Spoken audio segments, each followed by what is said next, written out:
Hi, this is Naroki5. I am going to be doing this until I die or I find something better to do. So please help me achieve this personal and, I think, noble objective by contributing to my Patreon or Subscribe Star. Link is down below. Every little bit helps. Thank you very much. Hello, everybody. This is the Rookie Five, and this is the Red Pill Nation. Not a full house tonight, but we got a few people with me. I am your host and somewhat sane founder, Naroki5. With me tonight is, of course, a guy who made a daring trip down across the border last week to attend the wedding. Full gimp, of course, in Seattle. It wasn't quite an enjoyable trip, but he's back from it now. Urson, introduce yourself. Thank God I'm back to back to a place of known insanity. I don't know what to say. Coming back, it's it's the same more or less goes. Better the devil you know than the devil you don't know. Seattle overall didn't impress me. I haven't realized how, in a sense, spoiled I've been where I'm living at right now, where it's flat. The hills in Seattle drove me nuts. The road system just, I'm not impressed. I'm really not impressed. But whatever. Those are the problems that the city has to deal with, and everybody knows what it's like, and they still put up with it because, well, that's where they want to be. So, no gimp suits, no gimp suit Larry leisure suits when I was out there. Gimpless in Seattle. Although I did have two trannies at the hotel I did work at, and the one I thought they tried to hit on you, did they, or what? No, thank pick God, them both no. up or take them home? Okay, I might be hard up in some ways at home, but I'm not that hard up that I'll be switch hitting with someone who thinks that they're something they're not. Definitely a hard. Switching. So that means you had them both at the same time? Nope. No spit roasting for me. Thank you very much. And we all know you're 2 beers and a shove away from that whole walk on the wild side kind of experience, Steve. Everybody knows. Well, I'm glad you know, because I certainly don't. Rumor has. Well, I know you know. That's about as far as it goes. Well, I don't know what you know, and the way things are going with this conversation, I don't want to know either. Anyway, I'll leave it at that for now, and I'll regale Naroki with all of Stick the with the details. hot Japanese wife. Is my advice. Stick with that. Lukewarm is maybe put her and keep her. Lay down the law. Keep her in line. Well, no, I've seen his wife. The wall has caught up to her. It's not as bad as other women that I've seen at her age. I mean, she does look good for her age, but anyway, neither here nor there. Next, it's all about it's the heart, man. I mean, if you know, it's the heart, the quality of people's characters, and that kind of deal. So that sometimes people just, all of us, we need work on our character and our ethical principles, and meditation so important, as I always say, really. But anyways. Anyway, and on that note, Rocky, you could figure out who's going to go next. V, introduce yourself. Yes, well, I am the host of the Red Pill Hardcore radio show. I'm also part owner and special operations director of TLBTalk.com, Freedom Speech Social Network. Out here in California, we're about to start beta testing with colleges, letting it spread from there. So, you'll be hearing all about it very soon, down near you. And Jaffe. Jaffe Ryder, Chief Communications Officer of the Robin Hood flagship, 2WPRPN.com, World Pirate Radio Podcast Network, the People's Pirate Network. I'll be able to hang out here for the next half hour or so. Thanks for having me on board. It's been a while. Yes, it has been. Moment of silence for Ryan Johnson. We will be covering the arrests and pending investigation of Matt Petgrave. That will be a topic for 341. I want to thank the sponsor for tonight. That's right, the Memory Rock. That it's not very much. It's a rock with the word memory written on it. But if you've forgotten something, you just pick up Mr. Memory Rock and do this to your head a couple of times until if you don't remember, you just repeat the process except even harder, and you just keep doing it until you remember or you get knocked out. Either way, the problem is solved. That's right. Okay. The Memory Rock, another product of the Orange Man Bad company of products. And don't forget also, if you're feeling confused, that's gotta be our new motto. Oh, where's my gimp suit? Shit. Sorry. And the other topic and the other corporate sponsor tonight, Tinfoil Hats Are Us. Just remember, we have tinfoil hats to fit all sizes, shapes of heads, all fashions, all colors, even the family pet. Just remember, when you call into the number, just remember to scream, "They're gonna get me!" to get 10% off your order.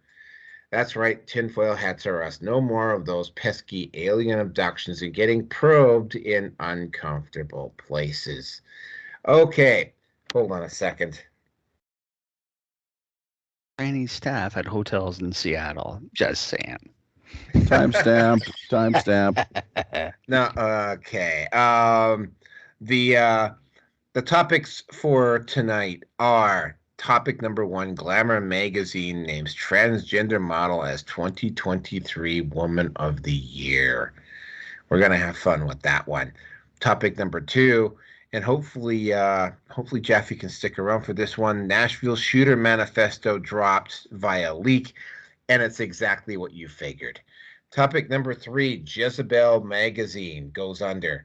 Topic number 4, FCC attempting to control of the entire internet structure.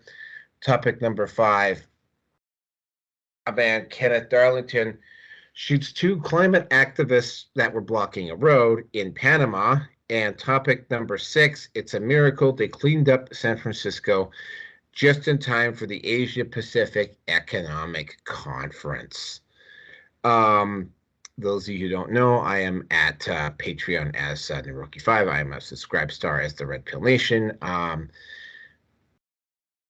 Odyssey, BitChute, Rumble, MGTOW TV. I do have a YouTube, but I don't promote it. And I don't have any followers there, and I really don't care if I ever get any followers on YouTube anymore. Facebook, MeWe, Minds, Gab, TLB Talks, and Getter are my other platforms for now. Yeah, I'm on my days off right now, and I don't think Jaffe was on when I was talking about this. I've been dealing with a splitting headache for the last 2 days straight. But however, other than the headache, I seem to be doing fine. I don't seem to be coming down with anything. Just a really bad headache. But I popped some medication, so I'm good. At least I'm good for the show tonight, and I'm also going to be doing another show tomorrow morning. So yeah, we don't know how long this is going to go, but with the show tomorrow morning, let's give that a plug, man. That is live with Roger Hansen, correct? And you will be discussing what issues. These are really timely topics, of course. Well, yeah, we will be on that show. We will be discussing myself and DDJ. I think DDJ will be doing most of the talking because this is more of his area as opposed to mine. But we will be talking about child custody, child custody issues, divorce, corrupt family courts, corrupt law courts in Great Britain and North America, and pretty much worldwide. Again, that's more DDJ's area than mine. I know a little bit about it, but DDJ actually does legal work in that area, which is why he disappears for long stretches at a time, because he gets bogged down with a bunch of stuff. But I'm doing that show 9 a.m. tomorrow morning. It's also going to be here on, we're going to be doing it on Skype, and then Roger Hansen will be transferring it over to his show. I might be doing a separate show with him at some point. It's going to depend on when I get sent back out with it, because he wants to do it with me next week. But it's like, I might be out in camp next week, so I might not be available for that. We'll have to see. But with all that out of the way, let's go into topic number 1, which is, and yeah, I kind of like, isn't this just the way? Glamour Magazine named a transgender model as Woman of the Year. Now, this is getting almost irritating at this point. I mean, if you're going to name somebody Woman of the Year, like, at least have the decency to name a woman as Woman of the Year. This is part of the reason why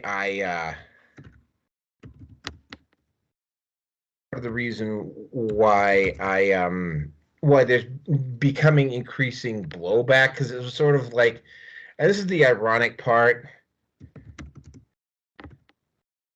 about what's been going on with the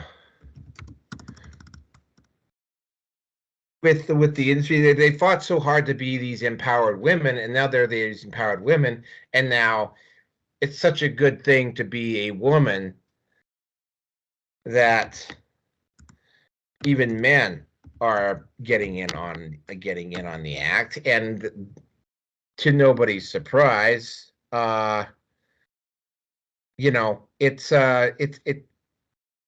if you heard me typing in the background when I was doing this, I was bringing up the Gina Rosero, pageant queen in the Philippines, eventually moved to a career in fashion and trans advocacy in the United States. This year, Rosero released her groundbreaking memoir, Horse Bobby. This book recounts her rise from pageant queen in the Philippines to a laudable career in fashion advocacy in the United States. A writer from Glamour.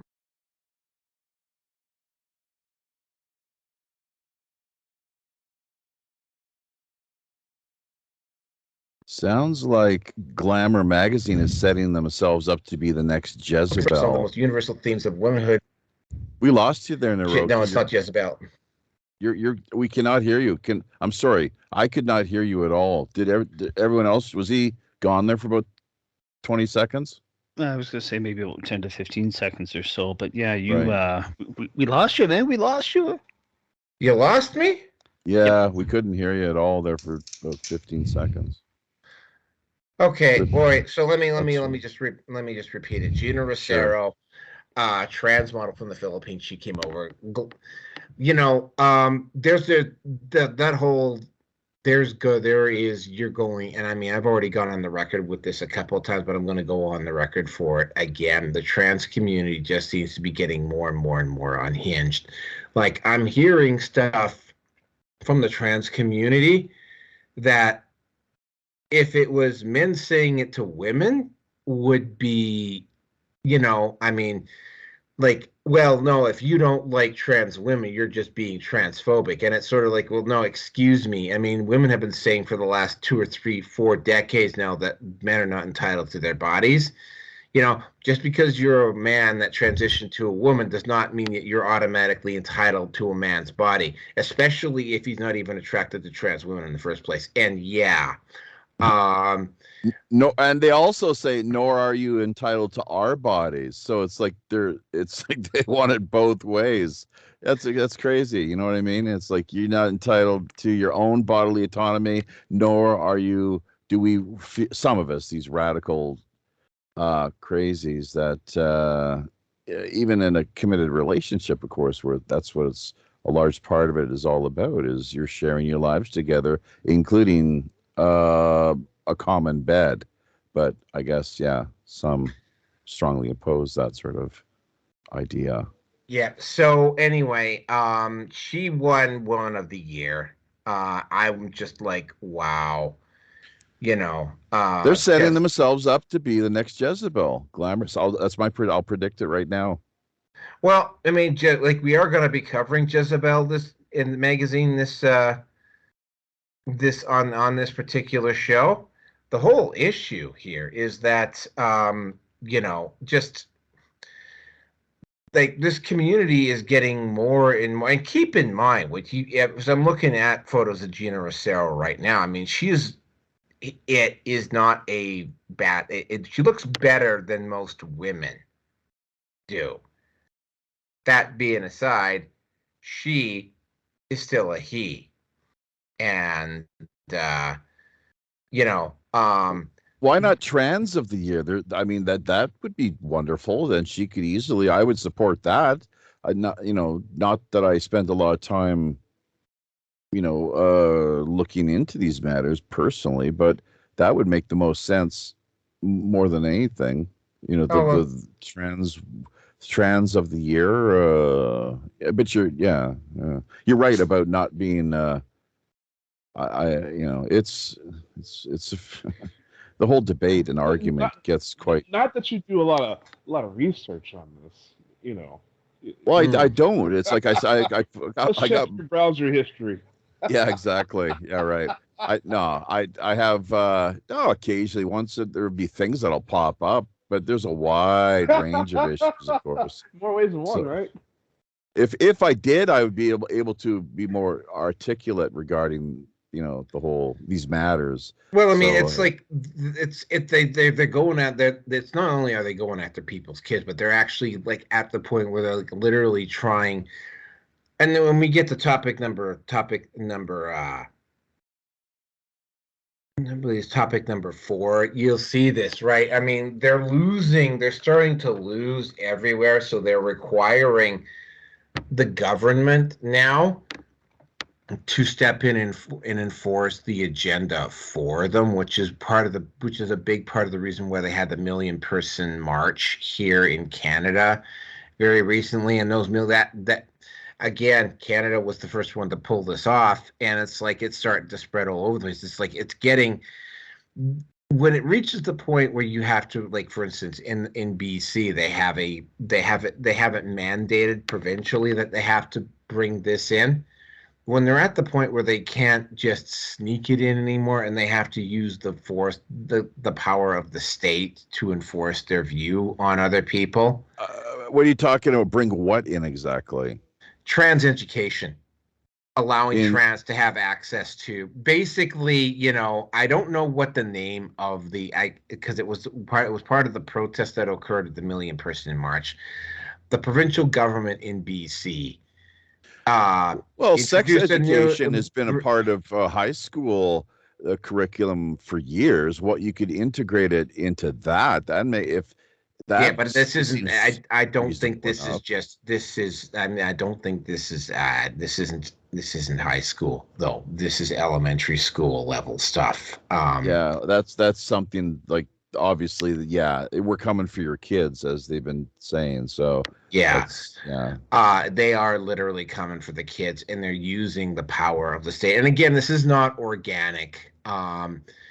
So that, as I said, I'm not a big fan of it because it is a feminist blog. But there's a woman who was on Michaela Peterson's show, and she talked about how this one particular member of the Pritzker family, and they're using a lot of the Pritzker money to kind of push this. So there's absolutely nothing organic about this whole trans movement. I don't know why. Well, it is starting to come out now, But I mean, it's like I don't know why people just haven't gone over to the Pritzker office and started protesting right there. I mean, BlackRock, for instance, started to back off when they started having protesters show up at their offices. Yeah. What is Pritzker exactly? What kind of company are we talking about there? What is the relationship? It's a pharmaceutical company. The It aim helps of this people to transition.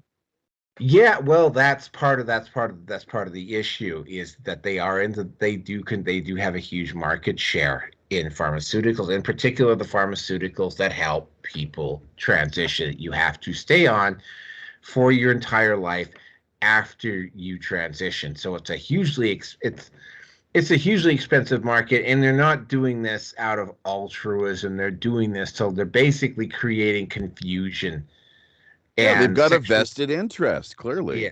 There's also remember the Pritzker family that is or was a governor. I don't think it was New Jersey. I might have been New Jersey. I can't remember. I think it was Illinois. I'm not sure which one it was, but anyway, that's not a Jewish name by chance. It sounds like almost like a German Jewish surname. I'll leave that alone. It's why does this come up continually? It's just interesting that these vested, powerful, moneyed interests time and again. So we'll look into that. That's my hunch. I don't know, but anyways, so this is all news to me. Sorry for the interruption. Anyway, well, actually, you're up anyway, so go ahead. If you have anything else, then I'm going to turn it over to V, and then I'm going to have... Nope. All right, V, do you have anything to say? Talking stick to V.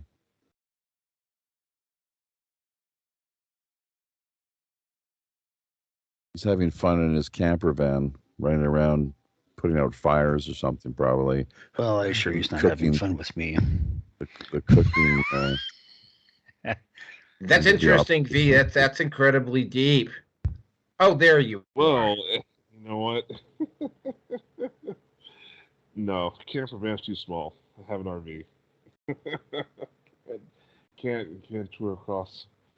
If I were one of these pot smoking people, that might be a different story. So anyway, you're up. You have a lot of. This is super liberal here. Okay, I just. Listen, just going into these government offices is the only place I think in the country where you can go into a government office and it smells like weed. You got guys with long hair, got the makeup on, got the beard, they got the dress. It's they got the combat boots on. And they got the combat boots on. It's like, at this point, I would rather just get used to the ones that fully switch over because they're damn better to look at than these uncommitted, halfway, it's horrible. I thought I was a tolerant person, and I come here, California, and I'm seeing these amalgamations of it's like commit one way or the other. I don't care what you do, just can you at least commit? I'm tired of seeing these bearded, whatever they want to call themselves. Yeah, I don't know.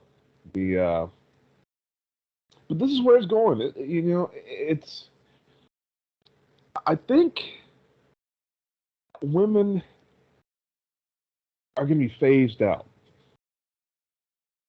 I think if the science can take this there, biological women would be phased out. If man could just have, these real dolls with AI, and some motor functions, and we can start cloning, shooting our loads in these artificial sacks, and coming up with humans. I don't think we'd have a use for women anymore. Because women if it weren't for women making themselves so difficult. I mean, it's hard to find a woman that'll cook and clean these days. I'm pretty sure you can find a trans woman that'll cook and clean and polish you off like a rock and a rock polisher. That's kind of an oxymoron, though, isn't it? A trans woman. Contradiction in terms, I mean, some might not see it that way, but others, such as myself, I guess, Naroki and others, it's a contradiction. I would prefer if they use the term converted. Something. Yeah, that's still but I guess it all goes back to what chromosomes were you born with? The X, was it XX as compared to XY? So, well, I mean, that's just... as you say, wasn't it you just saying that? Choose one or the other. You just, exactly. Recognize how you were born, and But look, hey, posthumanism and transhumanism, posthumanism. I think this really dovetails with what you're hitting on. Definitely, that whole agenda is it being pushed really hard, clearly. And post meaning I remember. After. I remember this book that I read back in junior high. It was required reading. It's a book called The Giver. You guys have that? Okay, well, anyways, it's about a society, and basically the government has changed the family unit as, mother, father, but they're adopted mother, father. So nobody's allowed to have kids except for designated birthing women. And they're just used just for that. Child after child after child. And they assign the children to parents. So if we think just all the trans people that are going to be out there that want kids. And that's going to be a real thing. I'm not sure how society is going to survive such an ordeal. I mean, we already have women out there who get paid for being surrogates. That's a thing. But, those are for normal couples who just can't conceive. But now we're going to have people who are, let's just say, I want to be nice here, sexually diverse. No, let's just say sexually divergent. Gender fluidity, I think, is one of the things they call it, right? Gender fluidity. Oh, I don't want to see anybody's gender fluids, but exactly. That's right. And so this is where it's going, and I'm not sure. I mean, maybe it's this is social engineering. You're saying they're pushing these people, these award-winning and women of the years and yada yada yada. We're obviously, I have no say in that. Then you guys have had a vote in that. I'm pretty sure if society were able to vote on that, there would not have been a trans woman of the year. So this is a group of people who we should not care of what they think. A group of elitists who do not have our best interest in mind. We just have people just socially engineering. I would just ignore it, really. I mean, that's just the best thing to do at this point. If it's not your cup of tea, don't drink it. And yeah, so I'm gonna have to go on that one. My cake is here. People are here. Oh yeah, it's my birthday, by the way. So happy birthday! Happy birthday, man! You having a party? Oh, the people are coming in. They're beckoning me to come. I hear no one. You're sure you're not just making all this up, are you, or what's going on? We need some more sound effects and background. He's in a camper van there somewhere else. Anyway, V, happy birthday. If it's just going to be me and Bruce, we can move on to the next topic. Because the next topic, I mean, I want Jaffe around for that one anyway. So I got a split soon too. Now so with 5-10 minutes tops, I got a blast. But no, seriously, happy birthday, V. Have a good one. Thank you, everybody, and I'll catch you on the flip side. Stay safe out there on the road. All right, so that is it for this topic. Bruce, you have we haven't. Oh, actually, I think you may have you. We won't be able to have you for number 2 because Rusin hasn't gone yet on this topic. So Rusin, have at her. I expect full. No. Well, let's go into number 2 for Jaffe's sake, and then I will go back to 1 and then comment on 2. All right, so the next one, and this one I thought was really important. It's number 2 because number 1 happened first. But when I found out this had happened, we absolutely had to we had to talk about this because the mainstream media has done everything they can to try to discredit Steve Crowder for doing this, even going so far as to suggesting that he bought the information. He didn't buy it. But what is this information, I ask you? Well, it turns out that the Nashville Shooter Manifesto was leaked to Crowder, and it is everything that you thought it would be. Turns out that the Nashville Shooter, and I can't remember her name right off the top of my head.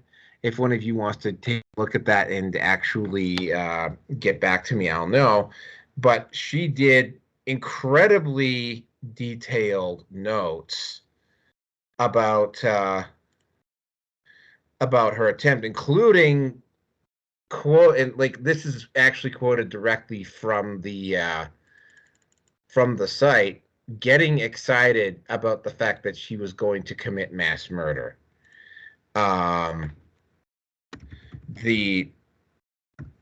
She called the children of the people that she was the children that she did in this school. She called them privileged white kids, so it was racially motivated. Audrey, this was a racially and class motivated situation. The call was made from the Nashville mayor, who I'm going to have to assume is your typical mayor of a blue city, Nashville, in a red state, Tennessee. And it has been reported everywhere along the line that if this had been, say, for instance, the Kenosha guy, the one who ran through that crowd in Kenosha, that was also racially motivated. Or a lot of people, we even covered this. Remember that sniper in Dallas a couple of years ago? The one who was trying to kill off cops? That was also racially motivated. So it's like, if this person, if Audrey Hale had been a MAGA Republican, this manifesto would have been released immediately. And of course, Daily Wire didn't do itself any favors by attacking Crowder for doing it, which kind of raises suspicions that maybe Daily Wire might be controlled opposition, just like Fox is controlled opposition now. They tried to claim it wasn't real. They tried to claim that Crowder paid for it. And by the way, the claim that Crowder paid for it came from Candace Owens of all people. They have not there's been no coverage in the mainstream media except for a little bit on Fox. However, if you go to alt media, you'll find it everywhere. Not Twitter, Facebook, Instagram, and YouTube. YouTube was so bad about this that YouTube, even if you covered tangentially, like for instance, if you covered what was happening to Crowder about this issue, you got hit with a strike on this. So a YouTube bent over backwards to try to censor this story. But I mean, it's not going away. And of course, instead of getting angry about the fact that Audrey Hale did what she did, which is namely go into a school and kill a bunch of kids because they happen to be white. He got pissed off at the police, and there are 2 officers in the Nashville Police Department that have been fired outright, and there's another 6 pending administrative review, which only is making it worse because it's confirming everything about this that everybody thought it was, which is, that this was basically a hate crime aimed at kids from conservative parents, and also because that they happen to be white. And yeah, like a lot of her entries in this, and because I will have excerpts from Crowder's show on the slideshow when I put it up later. You can clearly see that she saw herself as she and it saw herself as one of the disadvantaged. And again, right, this is what I was talking about with the first one, the show. You're seeing these people become more and more and more and more unhinged as the pressure gets put on them, and the mechanisms of the state can't run block for them, so they're having the state have to do it, and the state is losing its ability to do it as well, and as is the media.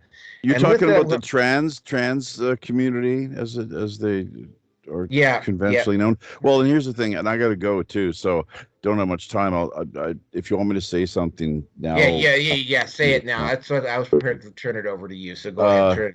I would have liked to have commented on this hockey death as well, because I used to referee, and that'll be for Sunday or Wednesday next week. Okay. So yeah, if I can make it, if I'm around.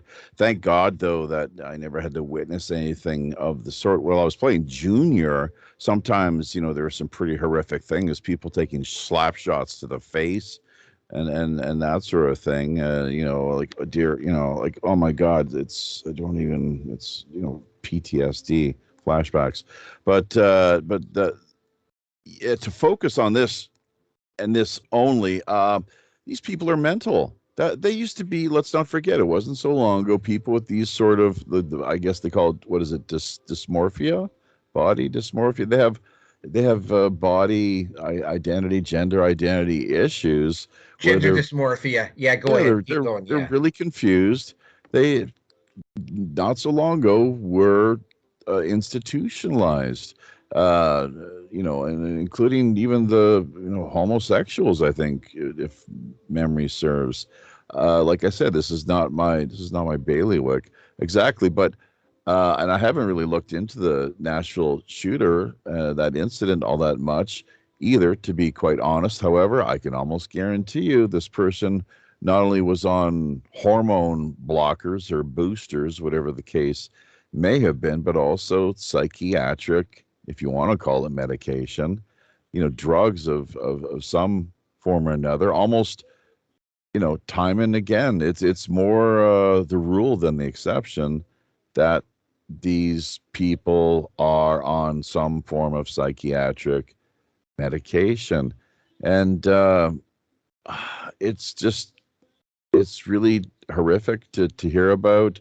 And the way that the powers that be work to cover, to do all they can to diffuse the situation and to spin, with their PR teams, that the department kicking into high gear damage control, along with the fact, as you say so rightfully, that if it were a more conservative white Republican type individual, that MAGA Trump supporter or Alex Jones fan, or even just someone that had maybe occasionally listened to their show, that the corporate Mockingbird media would, you would never hear the end of it, presumably, so but yeah, I don't know, I guess that's about all I've got to say. And that's something, because of the conflict of interest with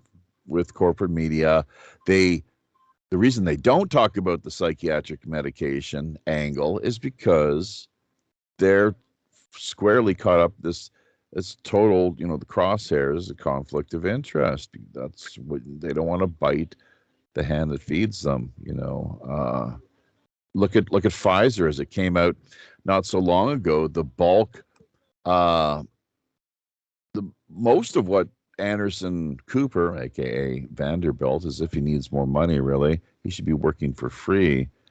But anyways, if more perfect world, I suppose. But the bulk of his salary comes from Pfizer, is how the story goes. And it was really interesting to see him approached by Luke Radowski of We Are Change, and he was very evasive and very smooth operator in the worst sense of the word. So you could really see just what sort of a creep the guy really is, and just he's a paid insider and operative, and this is just one example of how the industry at that level, how it operates, and what it requires to be brought on board, essentially, and work in that environment. So there's a lot of angles to the issues as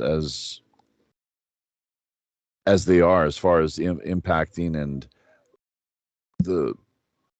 these mass shootings that occur on an all too routine basis. But I'm not sure what more either of you could add. It's the psychiatric medication, that angle, though, I find endlessly fascinating, or noteworthy, in the sense that they just routinely ignored, and the fact that people, how many of these trans shootings are we having now? It seems like they're on the upsurge. Well, there's been as the people could become more public. Yeah, that's happening. They have been covering, like, for instance, even going back to the Columbine shooting. They've been covering up what types of medications these people have been on, like over a quarter of a century now. One of the curious things that got noticed, that one shooter in not Plano, but that other one that shot up that school down in Texas. I can't remember his name right off the top of my head. There had just happened to be a group of truthers that were covering a border situation and were within about a half an hour to an hour's drive of the town when it took place. And when they found out about it, they immediately head over, and they arrived, and the shooter was still alive in the school when they got there. And here's the really curious part about it. The FDA was already there at the scene when this happened. Now, I don't know whether that was a coincidence or not. I don't know whether that was but I mean, why would the FDA be at a school shooting? And did that play a factor in the reason why they delayed going in? That's a question that needs to be asked. That's a question that really needs to be asked. And with that, I'm going to just turn this over to Rierson so he can have his say.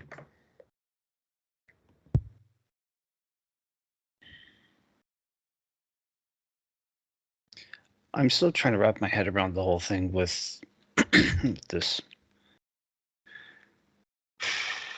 with the manifesto. Well, no, I mean, as it was said, if this was a Republican-based, someone with Republican-based values, then yeah, they'd be over this like flies on shit. So Well, sadly, I mean, this really starts to show you that there's no real. You can't really trust law enforcement. I mean, that's really about the only way that I can say that.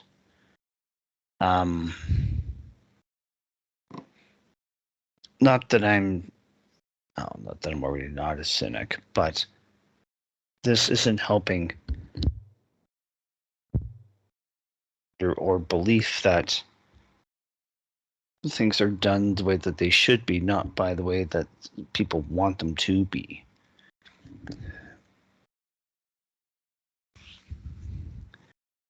And I'd love to go back in time with one of the people that was on my first Facebook account that got nuked because of, in all likelihood, the Hunter Biden laptop for the 2020 election. Though, truth be told, I'm not missing that account. I mean, I can't remember. I think it's been over a month since it's been on Facebook, something like that. Month, maybe 2, I don't remember. I don't miss it. Like, I really honestly don't miss it. But there was a contact that I had, and he's Canadian. His wife is from Boston, and I don't know if he was at Lake Louise with you at the time we were here now, but anyway, it doesn't matter in that regard. But he's been a school teacher. He's relatively intelligent. I don't consider him to be terribly bright because he's woke as fuck, but such is my perception. But he had posted on his Facebook that I can't remember what it was. There was some school shooting. The guy's emotions were fucking all over the place. So he was obviously riled up, very easily triggered. And if you don't agree with me, then I'm going to block you and blah, blah, blah, blah, blah, blah, blah, blah, blah, blah, blah, blah, blah, blah. And I would love to ask him at this point. It's like, look, you're reasonably intelligent. I can't say that you're reasonable, but you're reasonably intelligent. What are you looking to see? Like, have you ever started to ask the question of, well, what are wrong with these kids? What are wrong with these people? Is there something underlying that is a common denominator? Like, is it head meds? Is it head meds with the psychologist or the therapist or whatever? You know, like, start to actually go below the surface of all of this shit rather than just to blindly react. And we're all guilty of that. Don't get me wrong. We're all guilty of reacting. And maybe not doing a research. I will fully admit that I am prone to that. But to each their own. But you know, it's a case of fucking, you know, wake up. Like, you can't be, I don't want to say stupid, but you can't be this naive or this blindly trusting or belief that the government's going to save your ass when you know that they're out to get you. Now, I could be wrong, but this is just my opinion or set of opinions. So, and as much as I would like to try to reach out to him and maybe strike up a conversation just to ask a couple of questions, which I know he's going to shoot me down, so I know there's no point. But at some point, like, the light has to go.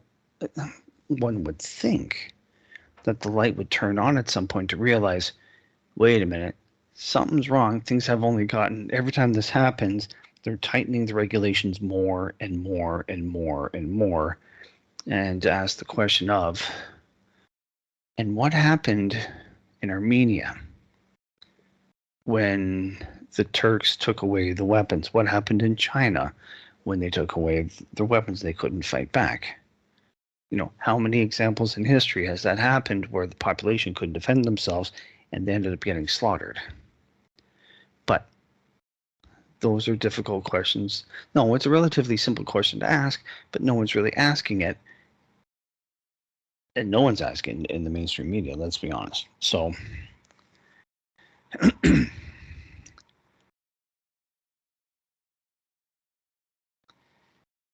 if this manifesto was circulating via email, let's not dismiss the possibility that this could be something bigger than the local constabulary that may have given it to Crowder. I mean, he may have. It's possible that this could have come from the NSA. I don't know. There's something.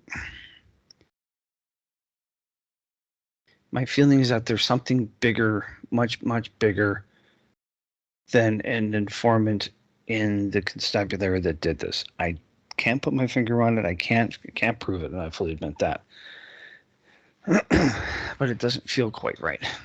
So, and as for Glamour Magazine, well, shocker of shockers, what did we see with Victoria's Secret? There was an Asian thing that was on the left side that was kind of wearing boxers with a slight bulge. Slight being the right word for that. We saw that with Sports Illustrated. Dylan Mulvaney got some sort of recognition. There have been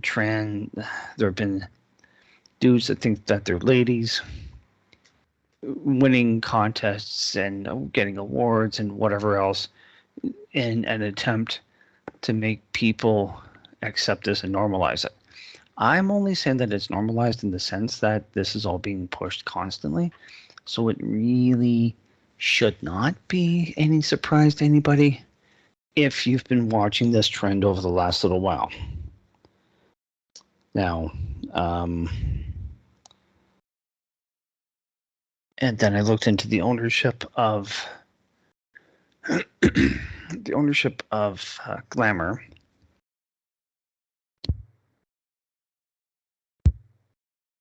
That's based in New York, and what I want to see is, and I apologize for not looking into it more deeply. That Rosero chick. I would say, if biologically born, I'm not even sure if she's biologically born female or not. Apparently, she's not. She's not. It's trans woman. Oh, okay. Well, just as well. They're kind of looking at the shoulders, and they look a little bit too broad, not sloping like what you would expect from most women. Filipino-born American model. Oh, okay. So they have here transgender advocate, but they don't say anything about her being biologically born male. Well, regardless. They never do, but no. Continue. Well, I mean, that's also on Wikipedia, so we'll leave that one alone. But don't even get me started on Wikipedia. Yeah, I know. I'm just looking for some quick immediate links. That's all. In terms of, I don't know. And I'm just trying to go back at this point right now, trying to find out if the new houses, which they're the ones that own Advanced Publications, which is what ultimately owns Condé Nast. It's a major shareholder in Charter Communications, Reddit, and Warner Brothers Discovery. Wow. Well, that says a lot right there. Actually, that says quite a lot right there. So ultimately, the company that owns Glamour also has a big enough stake in Reddit. I don't think I need to say any more with connecting the dots in terms of finances. So, shocker of shockers, I'm not shocked, and part of me really doesn't care anymore. But I just want to take a look and see if Samuel Irving Newhouse Jr. if he's gotten into politics, and if he has. Oh. So they were ranked 46th richest American in 2014. Oh, Jewish. Surprise, surprise. Sorry, but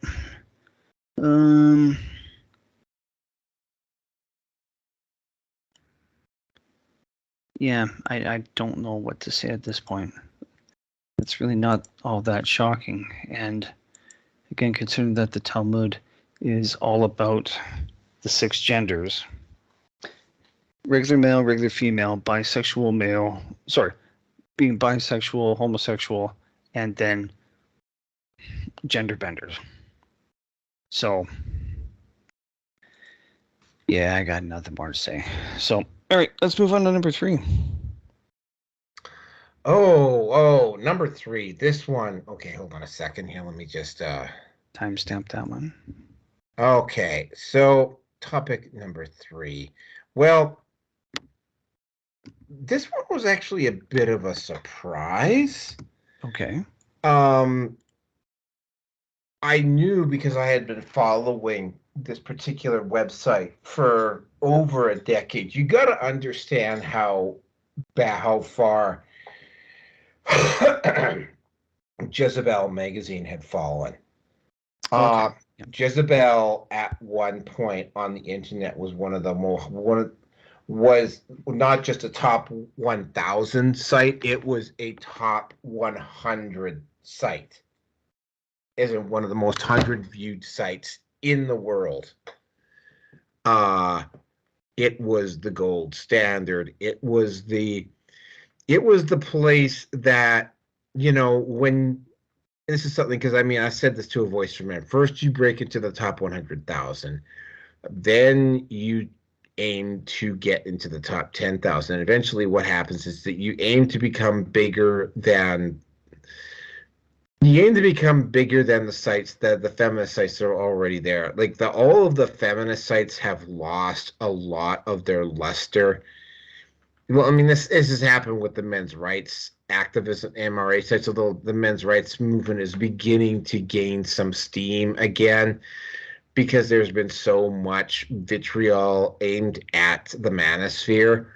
And the MRA, the men's right, the MRM, although it's been polluted with wokesters to a certain degree, is still primarily right of center, although it's not as right wing as, say, MGTOW is, or for instance, well, actually, MGTOW doesn't really you can't really peg. If you want to peg MGTOW politically, you have to put them as strongly libertarian for the most part, and not really liberal or conservative to any degree. But yeah, Jezebel Magazine was one of the top 100 sites in the world, and it has been gradually dropping in particular, the last few years. Last time I looked, it had gone from one of the top 100 sites in the world. It's now down to, last time I looked, it was around 35,000th, which is still pretty good. But it's not enough to pay or justify a large staff and a large invest. It's like, for a single individual having your website, like for instance, when Rouge V was running Return of Kings and it was as high as 20,000th on the list. Actually, it even got into the top 20,000 at one point. But Rouge V was primarily a one-man show. If you're a one-man show and you have a website in the top 100,000, you can make a decent living. But it's not enough to pay for. You gotta be, say, top 1,000 in order to be able to pay for multiple staff and that type of thing. And you really, if you're like, you don't really start getting into the big, huge mega sites that actually employ full staffs and have tech teams and everything else. You don't start getting into that until you're in the top 100 to 500. So, if Jezebel had been just a one one-person show, it would have been fine, but Jezebel Magazine was not a one-person show. Jezebel Magazine was also, and I mean, I haven't done full research on it. I am going to be doing some full research after the show, because I mean, I might actually have to do a commentary on Jezebel after the fact. By the way, the very fact Jezebel from the Bible, and I think, again, I'm not a big religious scholar or anything like that, but I mean, Jezebel was not a good character in the Bible, from my understanding. And her death was not particularly, she was thrown out of the building and stomped on by horses, and then her corpse ended up getting eaten by dogs. She engaged in some very dishonorable activities, would probably be the right word to describe it. I don't know the exact details of what happened of it, because again, I haven't actually sat down and physically read the Bible in almost 40 years. And I don't plan to either, because I'm going to say I'm not particularly religious. Actually, I'm not religious at all. But you know, this was, although they weren't, like, there are some, like, for instance, everyday feminism, some of the there was one I can't remember what the hell. Oh God, what was the name of it now? Not named after Andrea Dworkin. Jesus, it totally, it's right on the tip of my tongue. But their cover photo, and I remember this quite well, literally had a woman holding up a dismembered male organ up in the air. Oh, God damn it. I wish I could remember what the name of it was. But I mean, it wasn't that hateful. Oh, Jesus, I cannot remember the name of it to save my life. But I mean, Jezebel wasn't that bad, but, you know, again, like anything currently attached to the Scum Manifesto, that's the name of it. Yeah, the Scum Manifesto. I can't remember specifically what the name of the website was, but it wasn't as bad as that. But I mean, again, right, anything connected with feminism right now, I mean, you got to understand, this was one of the biggest pushers of the concept of toxic masculinity. This site was one of the key ones that was really, that they didn't really ever, like, they were in the first they ignore you, then they laugh at you, then they attack you. They were one of the sites that had started jumping on the attack bandwagon when it started to become very clear, in particular this year, that the manosphere had reached a critical mass, which it was going to at some point anyway. I actually reached critical mass much sooner than I was expecting it to. As this has happened, and as the situation changed, and Jezebel started getting, again, right, feminists accused the manosphere of engaging in a propaganda campaign against feminism. And there is no propaganda campaign, really. There isn't. The propaganda campaign from the manosphere has been stand and point, and just let the feminists do what they're going to do and let their actions speak for themselves. And that's exactly what's happened, right? As the manosphere has gotten bigger, as word has gotten around, as, of course, because these people are insane and delusional, and all of the maybe I won't call them the more dogmatic feminists, like the ones that maybe had a little bit more common sense and had a little stronger grasp on reality, left. The site just became more and more and more unhinged and became less and less and less popular. Like I said, when I looked at it on Alexa, it had dropped out of the top 1,000. When I looked at it earlier this year, it was in the 30,000s, I think. so yeah, it had been going down. I kind of figured it plummeted even worse than Vice did, and Vice did a severe downturn as well. The whole issue with Jezebel though is that, I mean, you know, Vice had done some pretty stupid stuff. Jezebel, not only had they done some stupid stuff, but they were actually proud of what they had done. They were proud of their lies. They were proud of their misdirections. They were proud of their of twisting the facts around. They were proud of their misandry.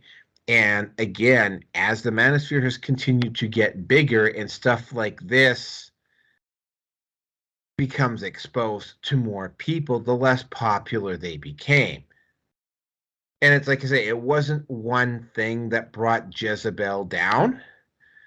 And I was expecting that Jezebel was going to eventually go down. I wasn't thinking it was going to go down. Like, I kind of figured it was going to be a slow fade. I didn't think that it was just going to go right off a cliff. I should also duly point out here that the same company that owns Jezebel also owns Vice. And the other thing about this situation that stands funny is that they really tried hard to find another buyer for Jezebel, and nobody wanted to buy it. That tells you how badly Jezebel had slipped. I'm not sorry that they're gone. Good riddance. They got everything that was coming to them. They won't be missed, and nothing of value was lost in their folding. And I'm expecting that you're going to start seeing a lot of especially now that it's looking like some of the globalists, and in particular BlackRock, are starting to figure out that public opinion has turned on them, and they need to do 180. So the BlackRock's not throwing out money anymore via their secondary sources, and neither is George Soros, because people are getting smart to them, right? Wouldn't surprise me in the next year or two if George Soros ever makes an appearance in the U.S., that his appearance isn't massively protested. And with that, I'm going to turn it over to you, Rearson, so go ahead. To be honest with you, I've heard of Jezebel as a magazine. I knew nothing about them. So they were never, honestly, they've never been on my radar. But with what you've explained here, with them being the avant-garde for toxic masculinity and to help push society off the cliff,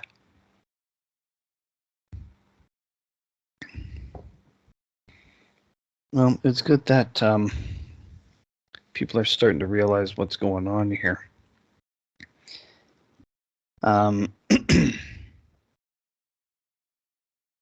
Yeah, I don't have much to say on this whole thing, so let's move on.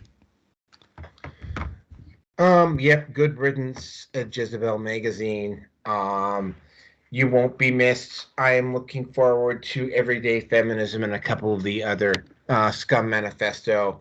I'm looking forward to all of these feminist companies slowly start to lose legitimacy, especially as men become wiser and become aware of what is going on with them. And it's not just about feminism, it's about how men in general are being treated. Now, let's just get on with this next one. This one is really interesting because DDJ actually warned me about this one ahead of time. And I actually asked him about it because I hadn't seen anything in the news. But when I did find out and I did look, it was like, wow, yeah, we can't ignore this one. So what? And because I was actually on DDJ's show a week ago, and And I was like saying, well, they really want you looking at the situation in Israel, which means that I definitely don't want to be looking in that direction. I want to look at what they're doing here. Lo and behold, what they were doing here is that the Biden administration has mandated that the FCC do literally what they're basically trying to do the same thing under the guise of the SEC that the British government did with that new internet bill, which is to try to really take strict control. Basically, virtually all aspects of the internet would fall under government monitoring, or say so, if this was allowed to happen. Keep in mind, it definitely would never have held up to a legal challenge, and it probably would not have gotten by Congress. However, Jeremy Hambling from the Quartering pointed out that there were Republicans who actually backed this on one of the first readings. So what this basically allowed them to do, and because I'm debating whether they're going to have, like, basically what's going to happen is there's going to be, like, cars coming out after 2025 new cars are going to have what's called a kill switch in them, which is just literally a step removed from, well, we don't like what you're saying, we don't like what you're doing, so we're going to just we're just going to make it we're just going to make it so that if we don't like what you're saying, we're just going to take away your ability to drive. And I have noticed that older model vehicles are becoming more and more expensive to insure. Like, my insurance it hasn't gone up a huge amount, but it's gotten up to the point where I basically am paying month to month now. What this will do if it's successful, and it won't be successful, but they're going to try and push it through anyway.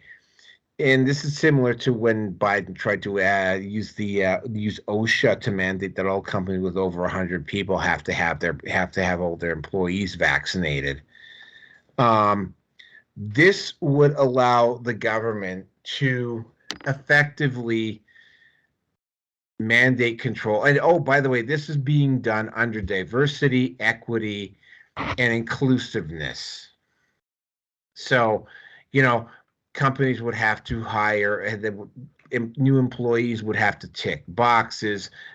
Companies would have to give more bandwidth and more time to people of color. They would have to give more bandwidth they have to give more time and attention and space to into certain groups. They're using all of the catchwords, and then the moment I see DEI come up, it's sort of like, oh, okay, I know what they're doing, right? This is what I was talking about with the Nashville shooter, right? Their whole narrative is starting to fall apart, right? The whole transgender agenda has now been exposed, and you're seeing serious pushback there. Women are starting to push back about the fact that some of these quote unquote transgenders are just men deciding that they want an easier road, so they're becoming women. Jezebel Magazine going under, like, literally all of this stuff is an indication that they are losing the fight on every front. So the next move, and this is exactly what you're seeing, is that they now require the intervention of the state in order to prop them up. Here's the problem, is that the state is also running out of money. And they're running out of power, they're running out of influence, and they're having to, and this looks, for all intents and purposes, like it's a Hail Mary attempt to try to get control of the alt media and the alt net ahead of the election. And literally everything they're attempting to do right now is to either silence or limit the ability of the opposition to campaign against Biden in 2024, because they know that they can't. Biden is not going to win in a straight-up fight, and the Democrats have no replacement. The one guy who they might have been able to bring in as a replacement, well, two actually. Tulsi Gabbard has left the Democrat Party. Say what you will about Tulsi Gabbard. She was really one of the few Democrats that actually had a chance. And RFK Jr., like, they could have just simply allowed him to have even they could have just done what they did back in 2020, which was just fix it so that Biden won. But no, instead they screw Robert F. Kennedy Jr. over to the point where he's considering running as an independent now, because the Democrat Party isn't even giving this guy isn't even allowing a level playing field against Biden. So, and the Republican Party decided to hold their debates. They didn't go to the mainstream networks. They didn't go to CBS, ABC, or NBC. They didn't go to CNN. They didn't go to MSNBC. They didn't go to YouTube. They went to Rumble and gave them exclusive rights to air the Republican debates, which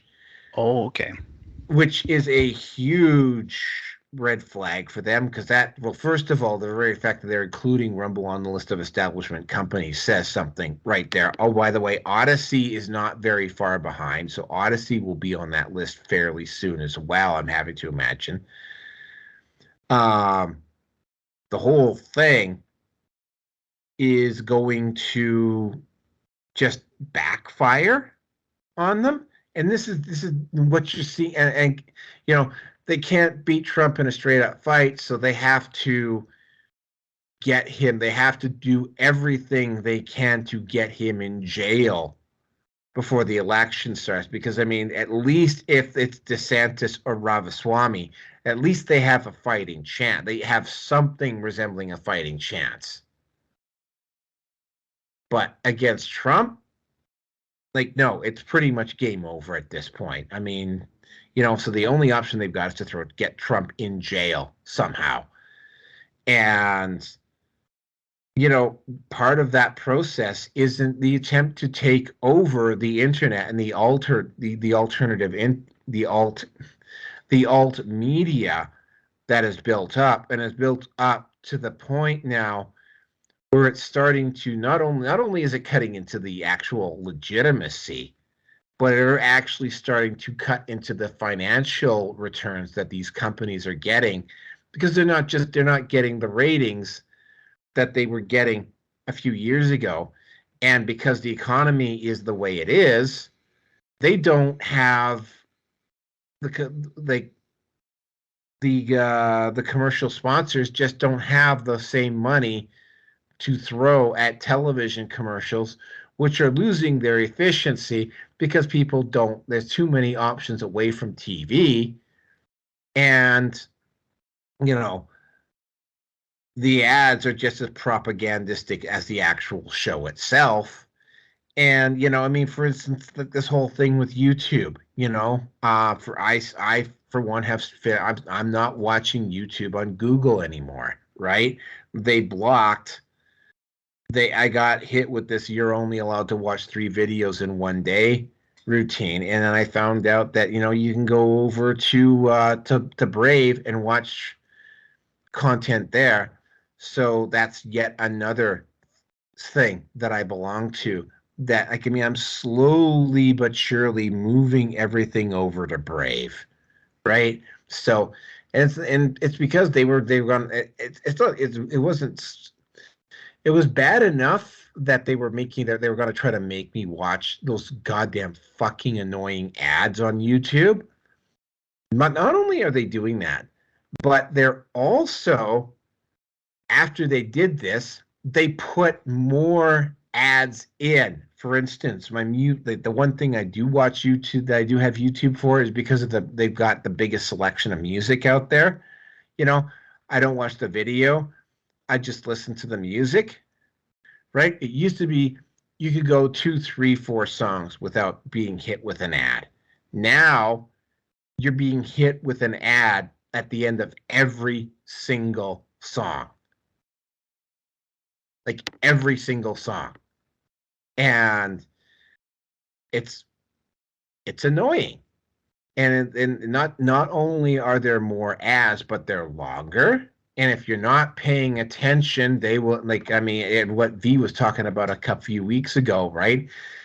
If your mind kind of wanders a little bit and you're kind of just like listening to music in the background, they'll fucking sneak in one of those like 5 or 10 minute long ads while you're not paying attention. And those ads are really annoying, right?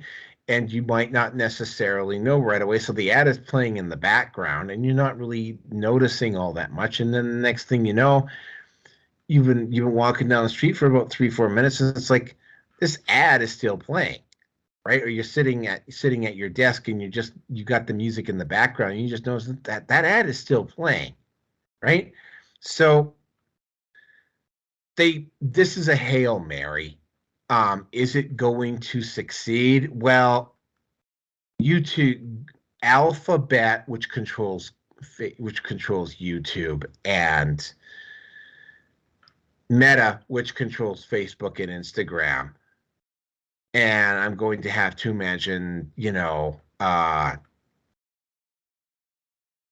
like I said earlier, Wikipedia, Quora, all of those sites, they're all going to play ball because, of course, they're going to play ball. But what you've got is a growing and continuously growing alt internet that isn't playing ball, and even corporations are starting to get smart to this, and they're all kind of slowly working their way over. They're going to Rumble first, but they're eventually going to go. They're going to start talking to Odyssey, and eventually even BitChute, and they are starting, and it even on, like, they are going to eventually find their way to Minds, and they will even eventually go to Gab if they go far enough, right? And there's going to be an alternate parallel economy if things keep going the way they're going. And I don't see this train stopping. And this is an attempt by the Biden administration to try to stop the train. It's not going to work. But, you knew that I was fully expecting that they were going to be, they were going to get to the point where the state was going to have to directly intervene to keep this thing going. And that's exactly what's happened. It finally reached the United States. And with that, I'm going to turn it over to you.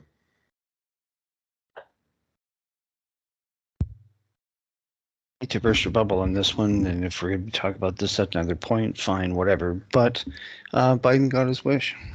So they are trying to give this over to the Biden administration, and now this is going to be another branch of government that is going to regulate everything that your ISP is going to do.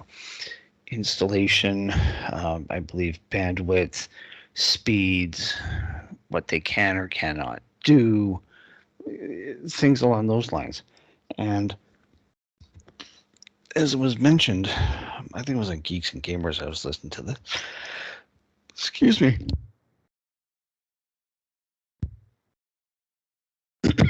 Only got about halfway through the segment. So everything that this would be the Canadian equivalent of the CRTC dictating everything as to what now Rogers, TELUS, and Bell, and any other ISPs are going to do, or what they can, or more specifically, what they cannot do. So I suppose by extension, this really is the attempt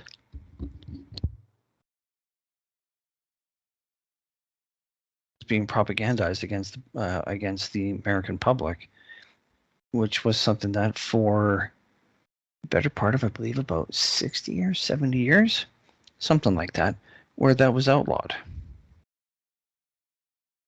So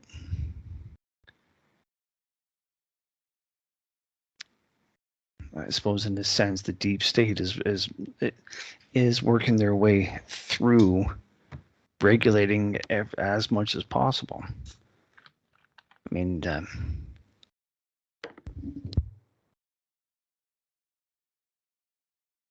well, you know, they tried this with OSHA. It didn't hold up to a legal challenge, and this is not going to hold up to a legal challenge either. No, fair enough. But the attempt has been made, and now it's time for people to. Well, I mean, this is where. Well, we'll see how fast this gets censored on YouTube, I guess, is probably about the best way to say it. Because I can assure you, I'm pretty sure they're all over this to have even more control over everything. And it's not like we haven't seen YouTube, Alphabet, whatever, decide who plays and who's not playing. And with Rumble, I still have some concerns about Rumble. Well, I mean, I suppose they've got two corporate headquarters, one north and south of the 49th, shall we say. So we'll see how long the Canadian side of operations will be in effect before it gets fully bent over a barrel and ramrodded, which won't make my opinion, won't make a hell of a difference if the U.S. operations is basically being hamstrung in the same way. So we'll see. Here, I didn't think I was going to be tired, but... Well, man, I got a really nasty headache tonight, so yeah, let's just get through this. Yeah, let's go. I don't want to, it's... Yeah. No, that's fine. Let's go. So, yeah, they did this, they tried doing this with OSHA back in 2021, or was it 2022? It was it was 2021. Yeah. It was something that we did cover. I remember that. Yeah.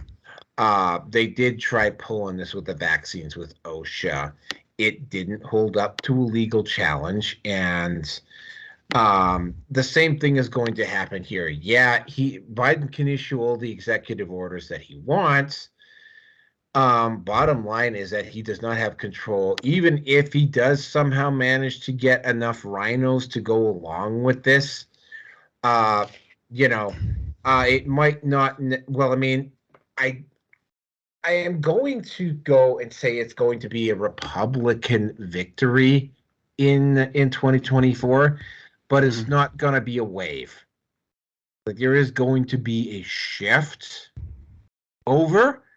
The Senate will fall back under Republican control, as basically the Republicans will control everything, and that it's going to be on them at that point to make the changes. And if the Republicans do not start making the changes after 2024 that are required, then the shit will really start to hit the fan. Because it's sort of like, okay, you said you were going to make these changes. We put you into power and you didn't do it, right? This is the same sort of thing that happened right after in 92. I figured that Clinton was going to come in. They were going to clean some house with some of the stuff that happened with Reagan in the 80s, and it didn't happen. Right? Yeah. And, a lot of what Trump wants to do, a lot of it is out of his hands. So even assuming, of course, he wins, which I think he probably will, because, I mean, it's not even close enough now to even, doing, election fixing can swing, border states, but I mean, if even in the border states, he's, leading significantly, right? It's not going to matter, right? They won't be able to pull enough. They're not going to be able to pull the same tricks they did in 2020 because everybody is looking this time. Yeah. So it's they're having to start making moves now in order to kind of set up a favorable, and then of course it's not working. They're trying to set up a favorable playing field where they've got basically, where they're more or less, they're basically, what they're trying to do is they're trying to run unopposed is what they're trying to do. And it's, I mean, it's not going to work, because the only way you can basically make it work is to eliminate all opposition parties. And the only way you have to basically do what Zelensky does, and you have to pass laws to outlaw opposition parties. And there are enough Republicans, actually there's even enough Democrats in this House and the Senate that won't go along with it, so they're not going to be able to pull that off. Now, Trudeau has effectively unlimited power inside Ottawa. The difference between Canada and the U.S., and then we're getting a little bit off topic here, is that, yeah, Trudeau has unlimited power inside of Ottawa with the apparatus of state, but he's nowhere near as powerful as, say, the president is in the U.S., because there's very clear distinctions between what a federal power is and what a provincial power is. And Trudeau cannot use his power, cannot use his in Ottawa influence to try to force the provinces into doing something that they don't want to do, which was why you got that situation in Saskatchewan, where the premier implicated a notwithstanding clause because he was getting sick and tired of leftist school boards in his province trying to sneak this trans agenda stuff at the local school board level. And he said, no, that's it, we're done. Like, no, you have to inform. If you try to do this now, you have to inform the parents. Like, there's no more of this sneaking shit past the parents, right? If you try and do this, you have to let everybody know above board. And of course, the NDP. And this is, by the way, where the NDP completely lost my support. The NDP came out totally against this and lied about what it actually was about. And this is the same sort of thing, right? They have to try to get Rumble and Minds and Gab and BitChute and Odyssey and Truth Social, which I'm having a massive issue. I tried joining Truth Social today and couldn't do it. But I mean, they're trying to get these companies to knuckle. They're trying to get all these companies to knuckle under. And the only way they can do that is to get this in place, which gives them the legal apparatus to start doing it. Because apps, for instance, Rumble and Gab definitely, well, actually, all of those companies that I just saw, MeWe as well, because I've listened to an interview with the founder of MeWe. He has no intention of playing ball either.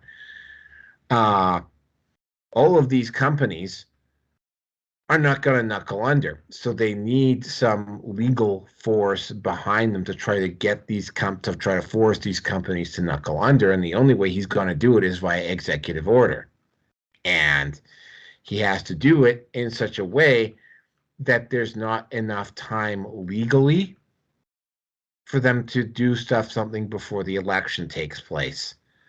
So yeah, this is a Hail Mary. It's not going to work unless, of course, there's and they're running out of resources, so they have to do a full court press here just to make this work, and it's still not going. Again, it's not going to hold up under a legal challenge, right? So it's going to fail, right? But yes, they are doing this. They already have the apparatus in place, and they're going to be passing another bill in the next legislative session, which is going to allow the Canadian government to tighten up the controls on the internet here even more. And the same situation applies here. Poilievre is the prime minister in waiting. The way it's working now is that the Liberals are plummeting. If the election were held today, the number of seats that that the government would have would be they'd be down well under 100. They think they're down to like somewhere between 70 and 90 seats. The Liberals would win, and the NDP would be down to like 15, 20. So yeah, if Poilievre does not pull the trigger on some serious reforms once he gets into office, then things are going to go south in Canada really quickly. So it's like there's a very real, and the only other way they've got to try to distract away from this is to start a war somewhere. The only problem with starting a war is that, the part of the for instance, they can't start a war next year because it's becoming very clear to the Biden administration that the population that is most patriotic and have the best gun skills and the ones that would make the best soldiers, his party has been demonizing them for the last 4 years, and the greater leftist establishment has been demonizing them for the last 10 years, and their response has been like, no, I'm not going to go fight for you. You've been insulting us for the last 4 years. You think I'm going to go fight your war for you? No, that's not going to happen. So yeah, they've done them to themselves, and I'm just kind of repeating stuff at this point. Is this going to work? Maybe in the short term, but again, right, as soon as they go to a legal challenge, it's game over. And if you have anything else to say, Rearson, now's your chance.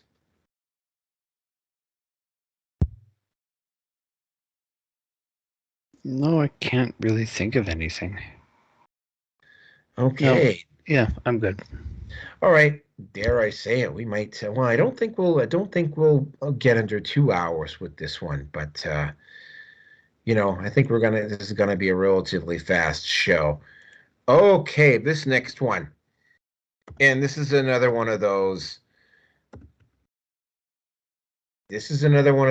I knew it was coming. It was only a question of when it was going to happen. I thought it was going to happen in the West, but apparently it didn't. So environmental protesters have taken to engaging in vandalism and blocking traffic to try to bring attention to their causes. Now, one of the most notorious ones is Just Stop Oil.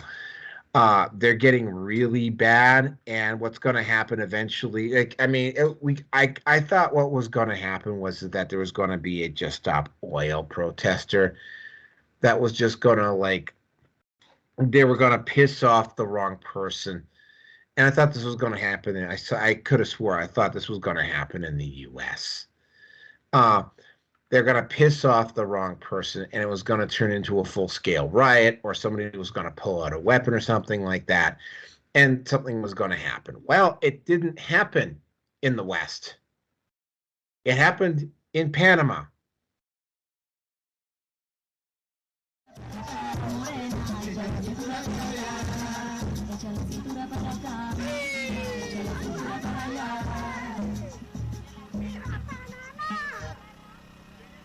Nuestro profesor,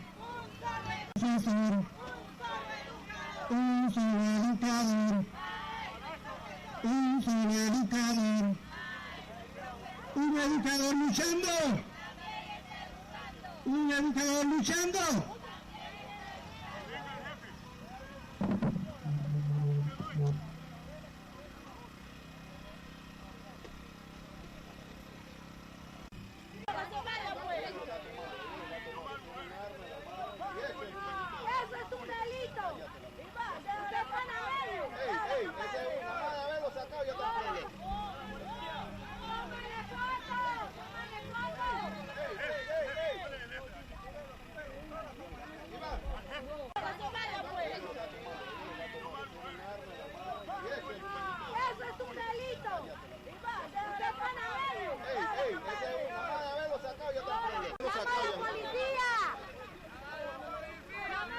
¡Policía!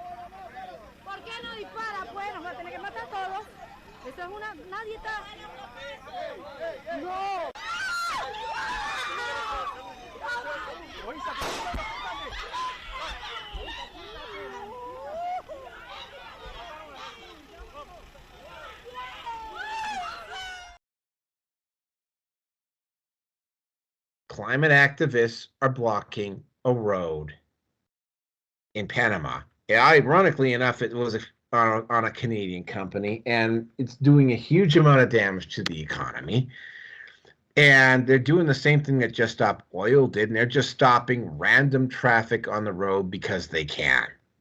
And of course, the police, who are supposed to be keeping these roads free and clear, are not doing their jobs, and they're not doing. And proof that if you're thinking of maybe going to another country to escape this, I'm gonna say this again. This happened in Panama, not the United States, not Canada, not Britain, not Western Europe.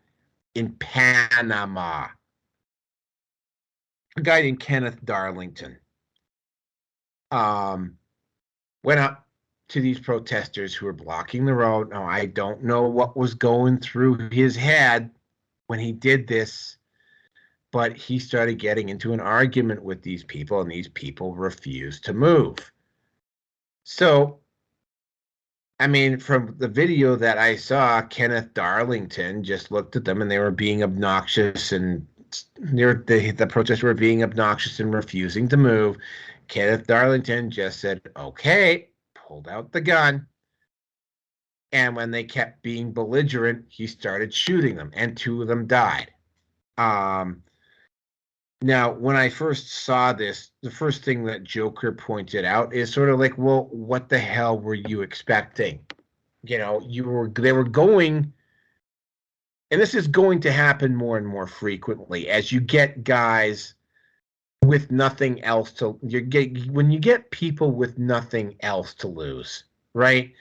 You know, you're going to get a guy who has maybe not been the most responsible, for instance, and he's had an issue with lateness and whatever, or he's in a situation where his domestic situation is at home, and he just got into a nasty fucking fight with his wife, and he doesn't like his job, and he's maybe not the most mentally stable person to begin with, because, I mean, you have to be not mentally stable to just start getting out on the roadway and start shooting people randomly. So we're talking Falling Down, the movie. You're basically talking. You're going to start to see fall. Yeah, that's another one of my. It's going to be another one of my speculative guesses for 2024. Is you're going to start seeing falling down style scenarios occur in different places, and it's not going to be just LA. It's not going to be just the US. It's going to happen it's going to happen in a lot of places, and it's not just going to happen with Just Stop Oil.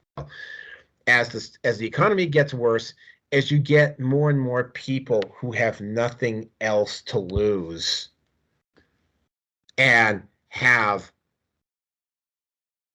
one more stressor, that they just get that one thing that just, for instance, right, they get that one stressor, and it just pushes them over the edge,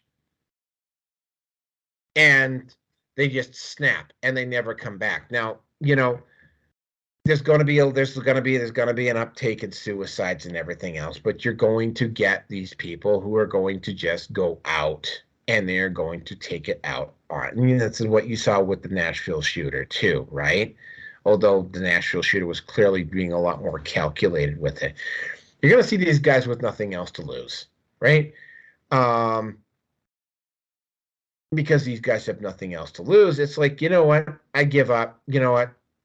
Well, most of them, suicide, or they're just going to sink into moroseness. A lot of them are going to find the manosphere, particularly with men, and that air energy will get channeled that way, which is pretty much what exactly happened to me, right? But I mean, there's a lot of guys that aren't going to do that, that either were indoctrinated, were blue-pilled before, or were in their own hyper reality, and it just never entered into the equation with them. There's a lot of men who are out there like that, who don't think about searching outside of their reality for the solution. You're going to see a lot more of this, right? The Just Stop Oil protesters are lucky that so far, well, I mean, you got that one incident in at Burning Man earlier this year that resulted in the police pulling weapons on those protesters who were just basically blocking a road because they could. But what you're seeing here is what you saw with Kenneth Darlington is the tip of what might be a really large and nasty iceberg. Right? As the economy gets worse, as people's situations get worse, you're going to start seeing guys, both men and women, because this is something that's relatively new. The rate of mental illness among women has also been going through the roof as well, especially millennial women, like women born in the 90s, for instance, late 80s, early 90s. Like the rate of mental illness for them is just starting to skyrocket. So you're going to see a lot more of this dark behavior, which by the way, and again, the guy from Macroaggressions, I cannot remember his name to save my life once again. But he's saying that this is what they want. They want you to see this. They want you to get dejected. They want you to just throw your arms up and just like be too scared to talk back and just cowardly comply. And but what's going to happen is you're going to get a lot more of these guys like Kenneth Darlington. I don't know what Kenneth Darlington's personal situation was like, but he's at retirement age. And I'm just having to assume that he just didn't give a shit anymore, and he had his falling down moment. I'm going to actually have to see if I've got that in my this is something that we did with the Matrix. I think we're going to have to get back to it again, although I don't want to do another 4-hour show around it. We're going to have to start doing those movie reviews again. Because those were fun. And if I've got time over the weekend, maybe I will make it down to Calgary and we'll do a sit down with Fight Club in the Matrix so you can see what the hell I'm talking about. So okay. Something we can talk about later, not tonight. Or you can come up here, one of the two. So the whole situation here is that, so he took out his gun, he shot people, he charged. He's a guy who just doesn't give a shit. And when you're going to start seeing more and more and more of this, and which is all the more the reason why you want to get out of the cities. And with that, I'm going to turn it over to you. Well, I can only assume that this has been ongoing for a while. I think that he was a professor of law, that he was teaching in Panama. I could be wrong, but there was something that I saw. There's a meme that I saw on Facebook years ago, 2 to 3 years ago, and I completely agree with it.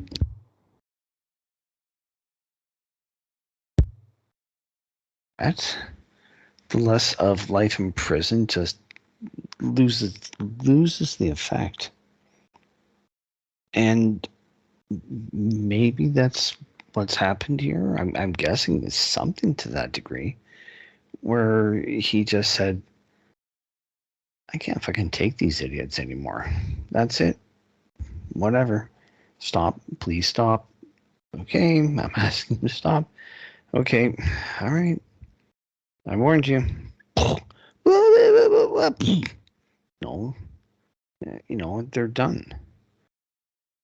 And you got to be careful with how I'm going to say this. Now that the precedent has basically been set for this kind of behavior going forward, well, no, not actually, because there were, was it in England? I can't remember. Somewhere outside of Canada, I think it was in England, actually. These kids were protesting. I can't remember what it was. And people were needed to get to work. And eventually it came down. It's like, look, get off. Move. No, we're not going to go. All right. And they got dragged out by regular people. And traffic resumed. So people's buttons are being pushed at the point where you can only be civil for so long. I don't like saying it like that, but that's my opinion as to what it is. You can only be civil for so long. And then something's got to give. And these protesters, in my opinion, being fully funded by the ne'er-do-wells of, well, the likes of fucking George Soros and the like, they have no incentive to change at all. They're going to keep doing what they're doing. They're getting paid for it. Let's be honest. These are professional paid for protesters. And it will come down to it at some point that someone's just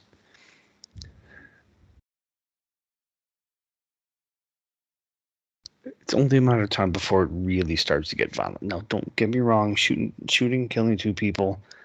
And I think this would be,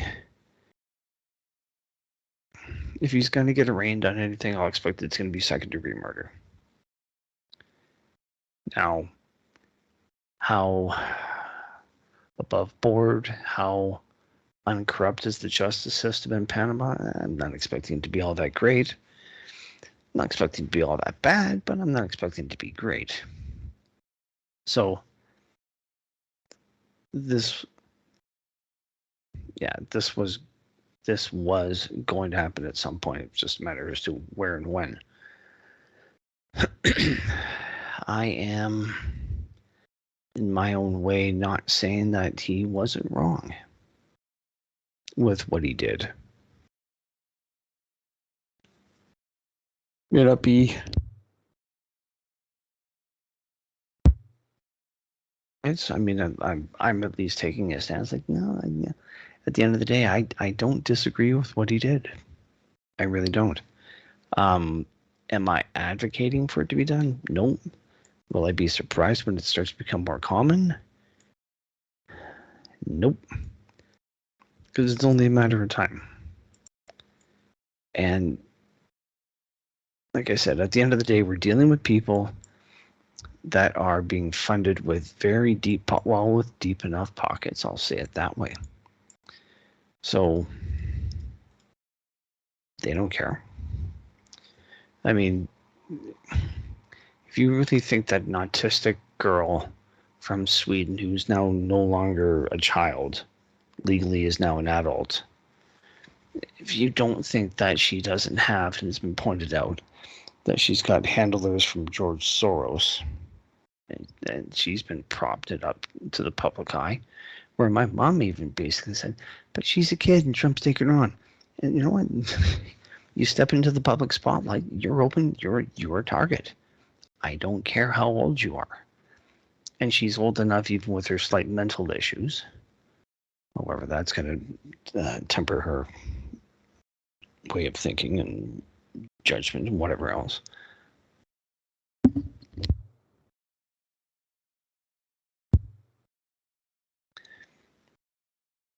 She knows what's going on, and she was even used for political interference with the federal election. And that's basis for being arrested and thrown in jail. And I'll consider that to be, well, was the penetration of the Trudeau government and the like, and these elitist groups working lockstep and barrel with each other. As far as I'm concerned, you can pretty much throw the World Economic Forum into with that whole thing having happened way back when. Anyway, I'm getting off topic.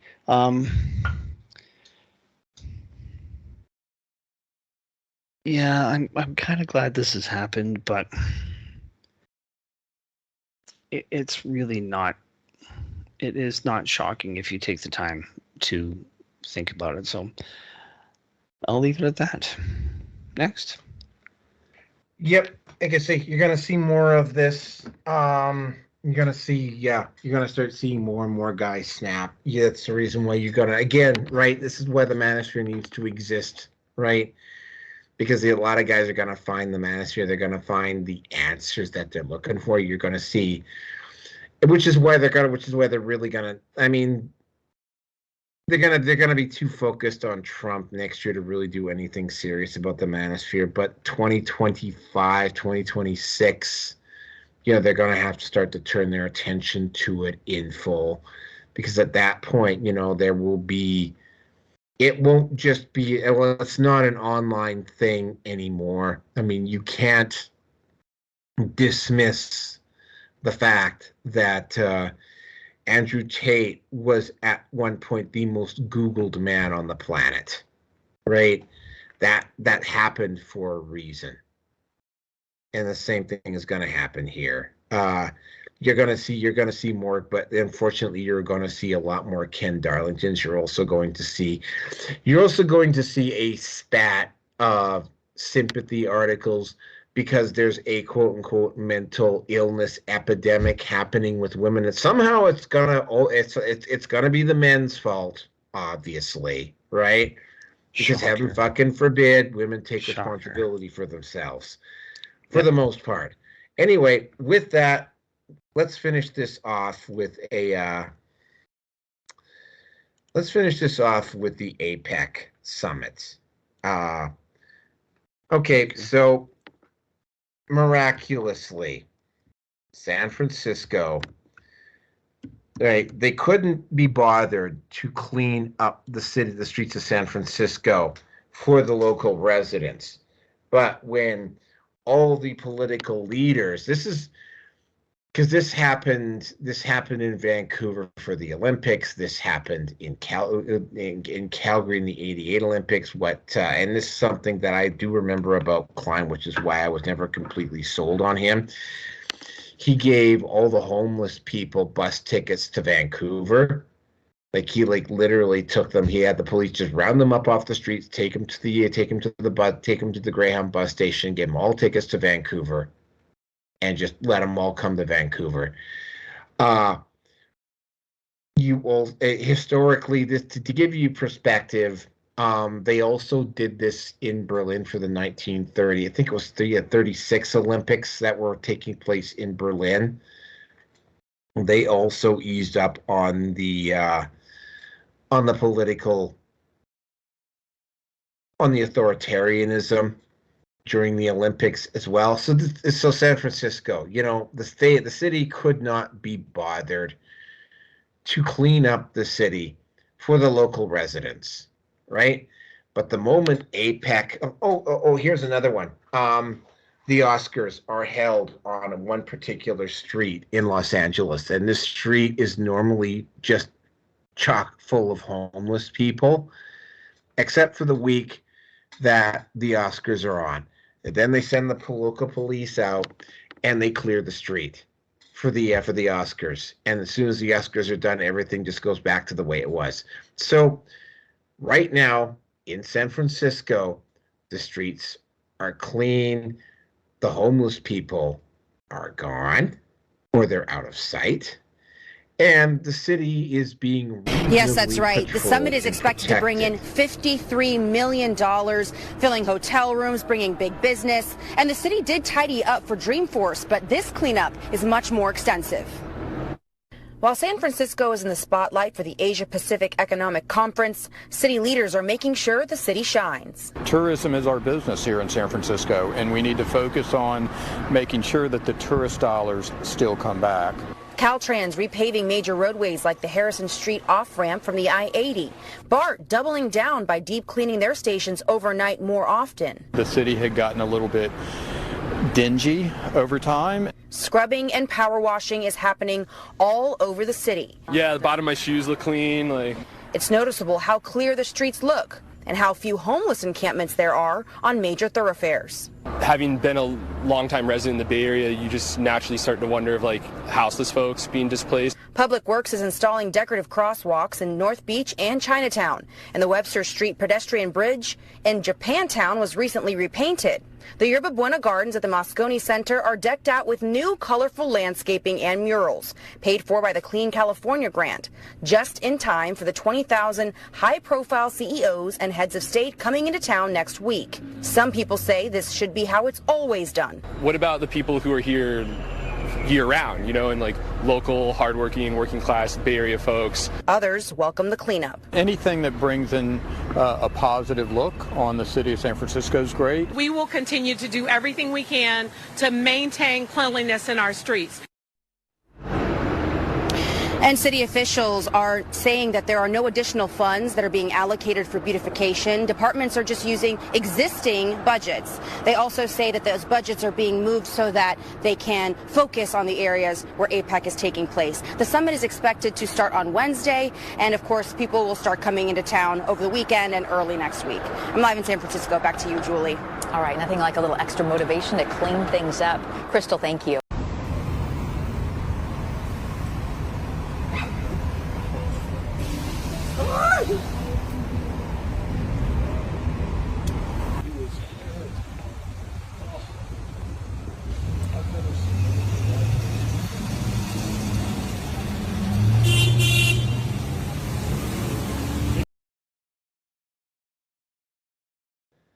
And they're noticing, and of course, because it's such a dynamic difference from what was happening before, that people are actually noticing, hey, I can walk around downtown San Francisco and not have to worry about being harassed by I don't have to fucking step over needles, a whole bunch of other things. And there people are asking, why are you not doing this all the time?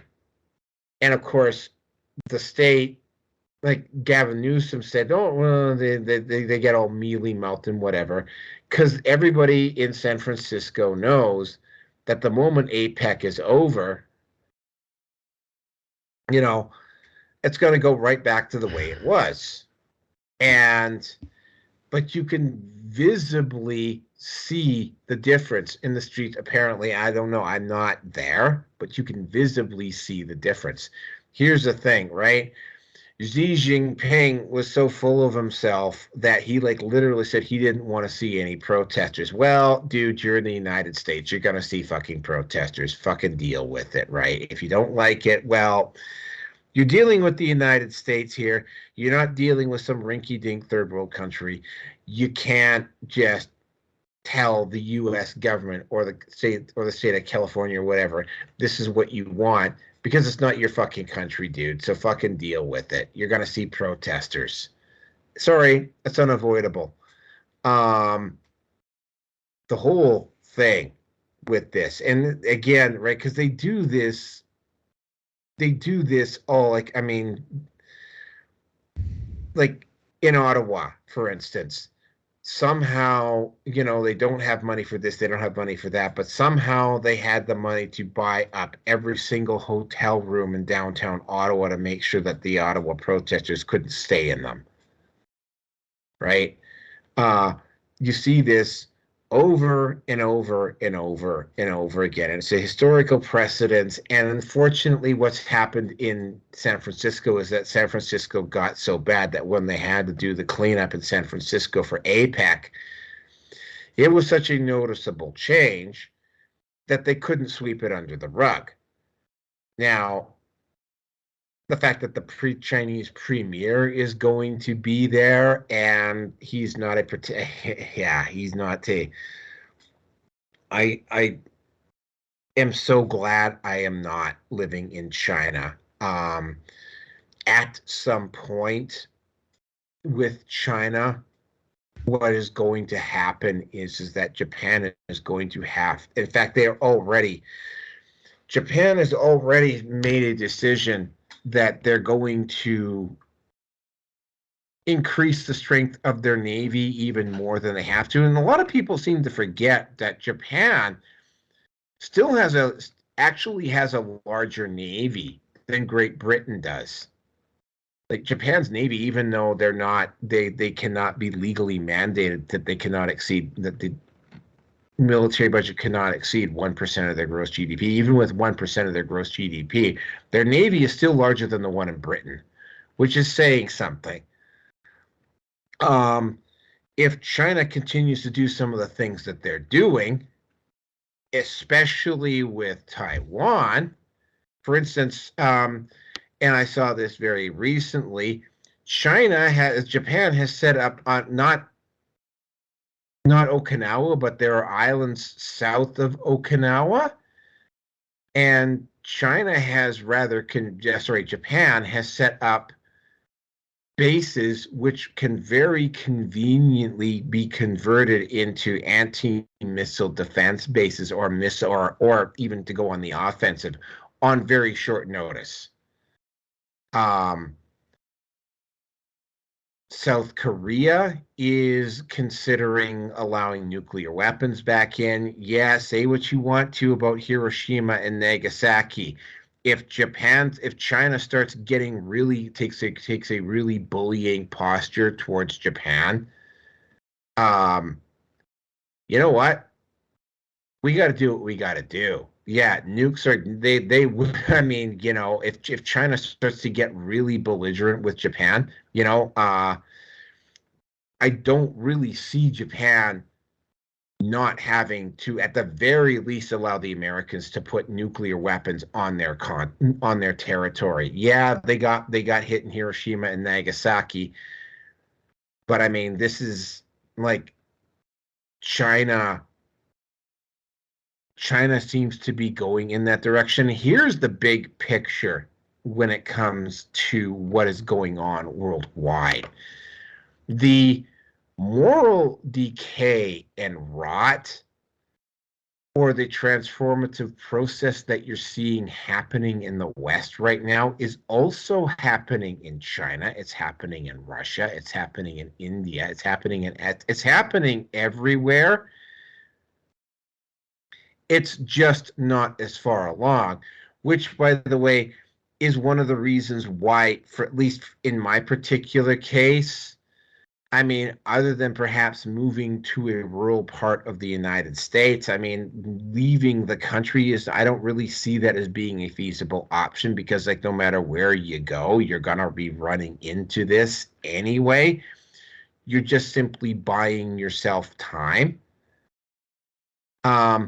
China is also at that point where they may have to resort to using an external focus to take away from its internal problems. And it does have some very serious internal problems. And, you know, China cannot push around and bully India. They can maybe exert a little bit more influence in Russia, but not as much as they think they can.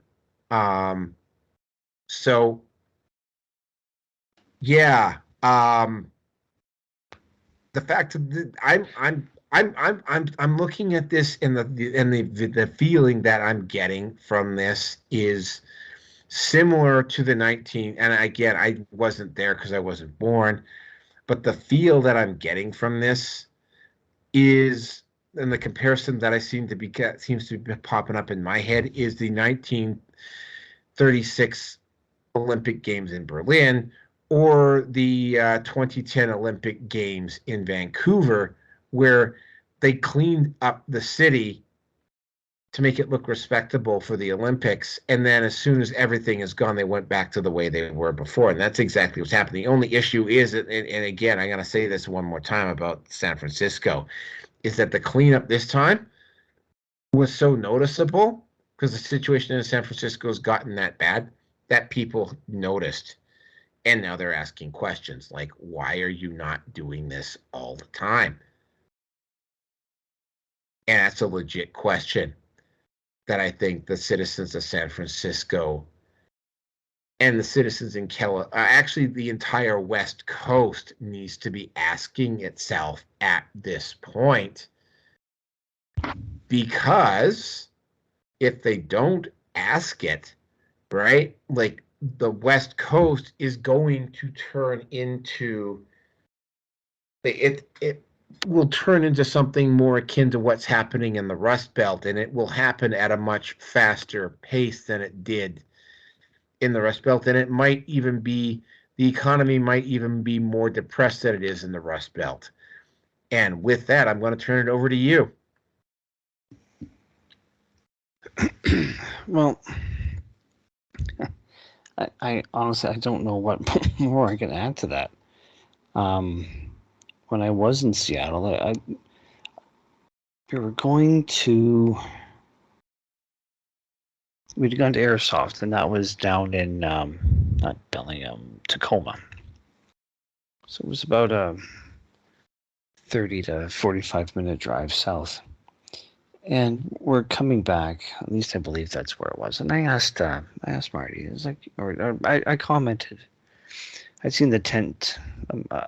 It wasn't a tent city. It was just kind of a little a tent community, and I think I only saw about 3 or 4 tents.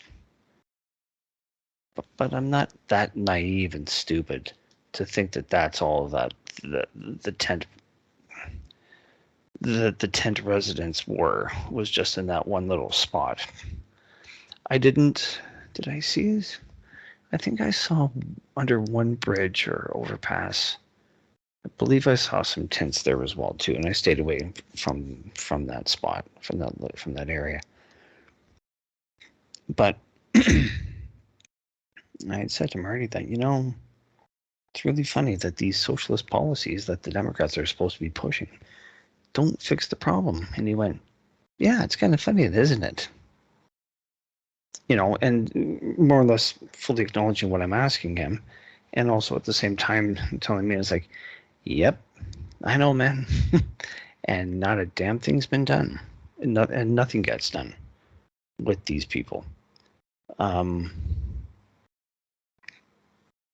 It's bad enough with the term rhino, Republican in name only, that are marching in lockstep with the Democrats. But the Democrat Party, in its varying party name changes, this is the party that at some point in its past was fully supportive and of the Klan. Not to say that there aren't Republicans that are not part of the Klan, and I'm sure that there are. But what was his name? Robert Byrne, I think it was. That was his name. Someone that Hillary Clinton had. Robert Byrd. Robert Byrd. Byrd. Okay, yeah. This is someone that was pointed out by Hillary Clinton, and he was a mentor of hers. One of her best mentors, I believe, was the praise that she more or less gave him. So this is just, someone has to look good. And as you said, someone doesn't want to be convenienced with having the public actually exert what is, in essence, and let's be honest with ourselves, which is, in essence, the privilege to be able to tell the head of a foreign state, to go pound salt, fuck off. We can still do that when it's not politically too inconvenient. Just enough that it's okay, but not so much when a foreign dignitary of the size of China is coming in. Now, yeah.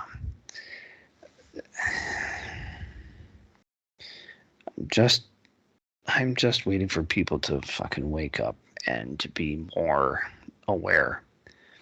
And it's happening slowly, but it's happening. But I have my own things that I need to do at this point. And watching all of this shit go on really isn't part of it. I hate to say it, but it really isn't. So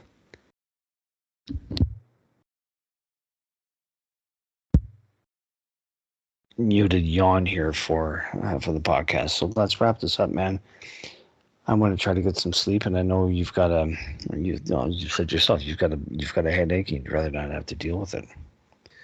Yeah, I gotta be up for. I gotta be up and ready to go at 9:00 tomorrow morning. For a number of things, including a podcast here. So, kind of a short show, which is actually nice for a change.